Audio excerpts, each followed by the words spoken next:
Huwag ka nang mag-alala, may pinadala na ako sa kanyang bantay nakaraan pa. At uutusan ko itong pagalingin ng apo natin. May pinapabantay po sa akin na bata ang mahal na hari. Sa katunayan po niyan, pabalik nga po ako sa tahanan nila ngayon. Lipat ng tirahan dahil may nakakaalam na sa kapangyarihan ni Jose.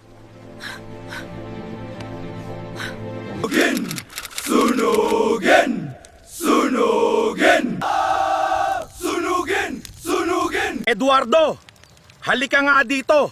Siguraduhin mong tama tong bahay na tinuro mo kung hindi malilintukan ka sa akin.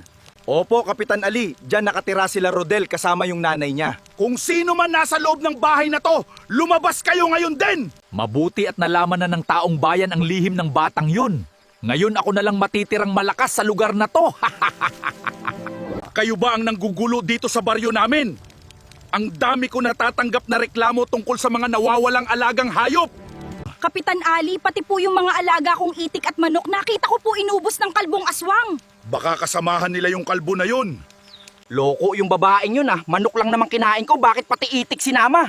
Hoy! Baka asawa mo nagbenta nun, di mo lang alam. Matigas kayo ha? Ayaw niyong lumabas. Sunugin niyo na ang kubo para maubos na ang lahi nila at maging mapayapa na ang baryo natin. Sunugin niyo na ang kubo. Burn it! Burn it! Burn it!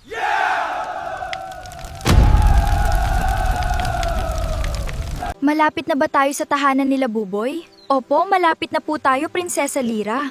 Ay teka, bakit may naririnig akong ingay? Buboy, dyan ba nakatira sa kubong yang yung pinapabantayan sa'yo ni Ama? Kawawa naman sila, bakit sinusunog ng mga tao ang bahay nila? Opo, dyan po sila nakatira. Kunino. Lagot, mapapagalitan ako ng mahal na hari pag may nangyaring masama sa kanila. Kailangan may gawin ako para mailigtas ko ang buhay nila. Dito lang po muna kayo, mahal na prinsesa. Huwag po kayong aalis. Teka lang, Buboy, huwag ka nang mag-alala. Tinignan ko ang loob ng bahay gamit ang kapangyarihan ko at walang tao sa loob nito. Mabuti naman po kung ganun. Bala ko na po sana pasukin ang kubo para iligtas sila Jose, Lola at Tatay Rodel eh. Rodel? Siya kaya yung lalaki sa alaala ko? Nakakapagtaka lang bakit kapag babantahin ni Ama ng bata dito sa mundo ng mga tao. Ang daming taong papunta sa kubo, mabuti na lang anak at umalis agad tayo.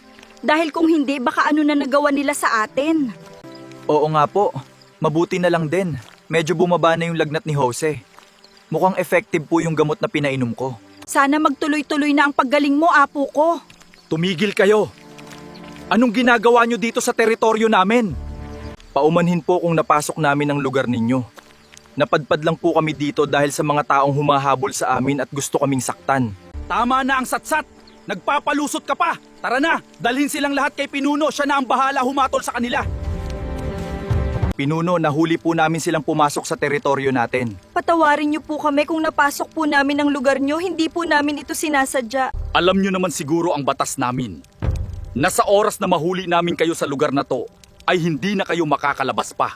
Sana po ay maintindisan nyo. Dahil sa pagmamadali naming mailigtas ang aming buhay, hindi na namin namalayan kung nasa ang lugar na kami. Maraming lugar kayong pwedeng puntahan. Hindi nyo ba alam? Dahil sa inyong mga sibilisadong tao, nagugulo ang kultura namin. Mahal, parang gusto ko ang hawak niya, naaalala ko sa kanya ang anak natin. Ay, kailan ka ba gigising, anak? Mamaya kakausapin ko sila at sasabihin ko, tayo muna ang mag-aalaga sa dala niya. Ako na lang po! Huwag ang apo ko! Maawa kayo! Huwag kayong mag-alala. Hindi ko kayo ikukulong. At papayagan ko kayong manatili dito sa lugar namin. Basta, papayagan nyo lang ang asawa ko na maalagaan kahit minsan ang batang hawak-hawak nyo. Ma, paano na po yan? Gusto ata nilang kuhain si Jose. Hindi tayo papayag, anak. Baka kung ano ang gawin nila sa kanya. Mahal, pakiramdam ko ang batang dala nila ay may karamdaman din. Jaco, tignan mo nga ang bata. Mas masusunod po, mahal na hari.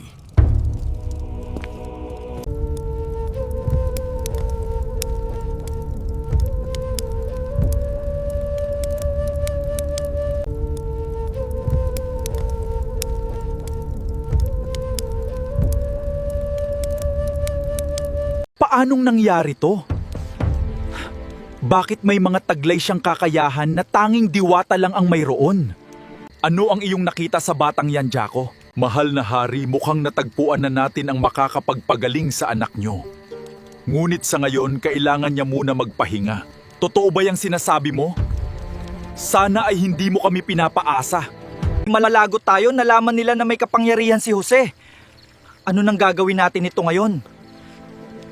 Opo, mahal na hari, subalit siya ay nanghihina ngayon dahil ginamit niya ang kanyang buong lakas. Kaya kailangan niya ng pahinga. Kung ganun, gusto kong ibigay niyo ang lahat ng pangangailangan nila at tiyakin niyong magiging masaya sila dito. Maraming salamat po. Masusunod po, Pinuno. Halika na, dadalhin ko na kayo sa silid niyo. Huwag ka na umiyak, mahal ko. Natutuwa lang naman ako dahil nagkaroon muli ng pag-asa na magigising ang anak natin. Sana nga, siya na ang sagot na matagal nating hinihintay. Boss Arturo, pasensya ka na kung natagalan ako bago mag-report sa'yo. Ang dami kasing nangyari dun sa bundok. O anong balita? Huwag mong sabihin na hindi nyo natagpuan yung lalaki sa tagal nyong dalawa na wala. Nakita namin, boss, kung saan siya nakatira. Kaso may dala siyang itak, kaya di namin siya malapitan ni Calb. Teka nga pala, bakit ikaw lang nandito? Nasaan yung kakambal mo? Si Calbo Tubos, naging aswang siya. Sabi niya may nakain siya sa gubat. Ang tanda-tanda mo na naniniwala ka pa sa ganyan. Nagdadahilan ka lang kasi sumablay kayo. Lumayas ka na nga dito. Teka lang, bakit parang kahawig nung kalbong yun yung aswang na humabol sa akin nung gabi? Matanong nga ang sweetie pie ko. Sweetie Pie, sino yung kalbong lumabas kanina? Ah, yun ba? Tauhan ko. Bakit mo natanong? Kasi parang siya yung aswang na humabol sa akin. Aswang na naman!